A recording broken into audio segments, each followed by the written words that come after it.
Assalamualaikum warahmatullahi wabarakatuh. Perkenalkan, saya Muhammad Ilham Mardianto dengan NIM D1A021197 dengan mata kuliah Hukum Penyelesaian Sengketa Dagang A1.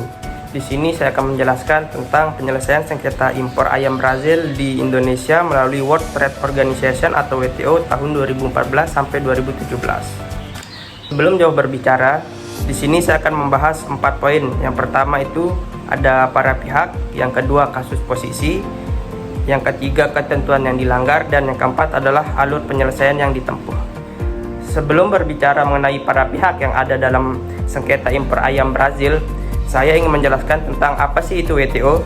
WTO adalah organisasi yang mengawasi, mengoperasikan, serta membantu jalannya perdagangan internasional. Merupakan hasil dari ikatan perjanjian dan negosiasi hampir seluruh negara di dunia. Lalu apa sih penyebab terjadinya permasalahan sengketa impor daging ayam antara Indonesia dengan Brazil? Itu disebabkan oleh adanya penetapan kebijakan baru dari Indonesia, yaitu menghentikan semua akses masuk impor daging ayam dari Brazil dari tahun 2009 yang mengakibatkan pihak Brazil mendapat begitu banyak kerugian. Selanjutnya, poin pertama yaitu para pihak. Para pihak yang terlibat dalam penyelesaian sengketa impor ayam antara Brazil dan Indonesia melalui World Trade Organization atau WTO pada tahun 2014 hingga 2017 adalah Brazil dan Indonesia. Brazil sebagai negara eksportir ayam memiliki kepentingan untuk membuka akses pasar yang lebih luas ke Indonesia untuk produk ayamnya. Mereka mendukung klaim bahwa pembatasan impor yang diterapkan oleh Indonesia tidak sah dan merugikan industri ayam Brazil. Yang kedua, Indonesia sebagai negara importer ayam memiliki kepentingan untuk melindungi industri dalam negerinya. Mereka membela kebijakan pembatasan impor ayam sebagai langkah untuk mendukung pertumbuhan dan keberlanjutan industri ayam domestik. Yang ketiga, ada WTO sebagai panel arbitrase juga menjadi pihak yang terlibat dalam penyelesaian sengketa ini. WTO bertindak sebagai mediator dan penegak aturan perdagangan internasional yang berwenang untuk menyelesaikan sengketa antar negara-negara anggotanya. Melalui proses yang berlangsung, WTO bertujuan untuk mencapai penyelesaian yang adil dan memastikan bahwa kebijakan perdagangan yang diharapkan oleh negara-negara anggota sesuai dengan aturan yang telah disepakati. Poin yang kedua ada kasus posisi. Kedua negara berada dalam posisi yang berlawanan terkait dengan kebijakan impor ayam. Brazil sebagai eksportir ayam ke Indonesia merasa bahwa Indonesia memberikan pembatasan impor yang tidak sah dan melanggar aturan perdagangan internasional, khususnya perjanjian WTO. Mereka mengklaim bahwa pembatasan tersebut merugikan industri ayam Brazil dan tidak sesuai dengan komitmen Indonesia dalam membuka pasar untuk perdagangan internasional. Di sisi lain, Indonesia membela kebijakannya dengan alasan melindungi industri ayam dalam negeri dan persaingan tidak adil dan menjaga keamanan pangan. Indonesia berpendapat bahwa pembatasan impor ayam diperlukan untuk mendukung pertumbuhan dan keberlanjutan industri ayam, serta untuk memastikan bahwa produk yang masuk ke pasar memenuhi standar keamanan pangan yang ditetapkan. Kasus ini menunjukkan perbedaan pandangan antara negara-negara produsen dan konsumen, serta antara kepentingan ekonomi dan keamanan pangan. Brazil memperjuangkan akses yang lebih luas ke pasar Indonesia untuk produk ayamnya, sementara Indonesia berusaha melindungi industri dalam negerinya.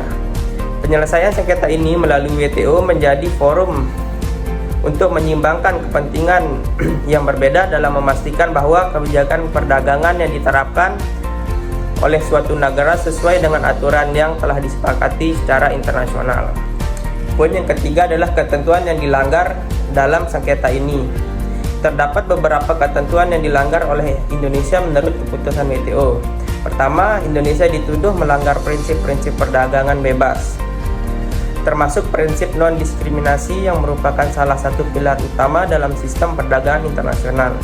Indonesia diduga menerapkan pembatasan impor ayam yang bersifat diskriminatif terhadap impor dari Brazil, yang bertentangan dengan prinsip-prinsip non-diskriminasi yang diatur dalam Perjanjian Umum Tarif dan Perdagangan.